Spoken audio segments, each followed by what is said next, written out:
Magandang oras mga ka-art lover. Merong napakagandang DIY dito. Gagastos ka lamang ng nasa 500 pesos at presto magkaroon ka na ng air conditioning or aircon sa inyong bahay.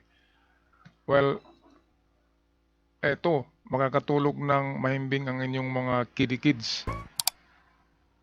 Ang mga materialis na kailangan lamang dito ay itong styrofoam na box na para sa ice, tubo ng PVC, at maliit na electric fan.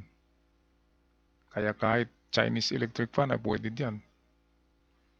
Ang gawin ay butasan lamang ng ganito ang inyong styrofoam box at i-fit yung elbow na PVC na 4.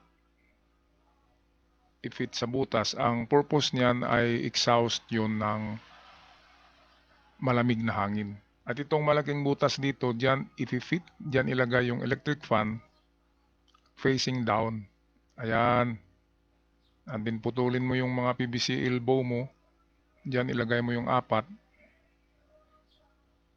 Ayan. At para lalamig yan ay lalagyan niya ng yellow, ng ice.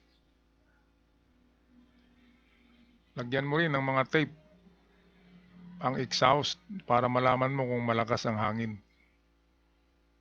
So pwedeng i-adjust mo ito from low, medium to high. Mayroong mga ganitong electric fan na made in China, napakamura lang yan. Nasa 200, 300.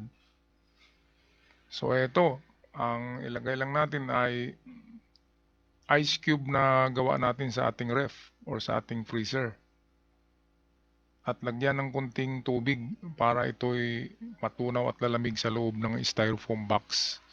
At presto, ito pag on mo, makikita mo ang lamig ng ihip ng hangin.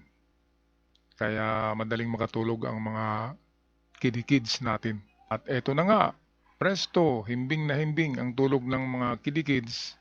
Sa halagang 500 pesos, meron tayong air conditioning box na magpalamig sa ating maliit na kwarto. Hanggang sa muli, mga ka-art lover, ako'y magpaalam na. Maraming salamat.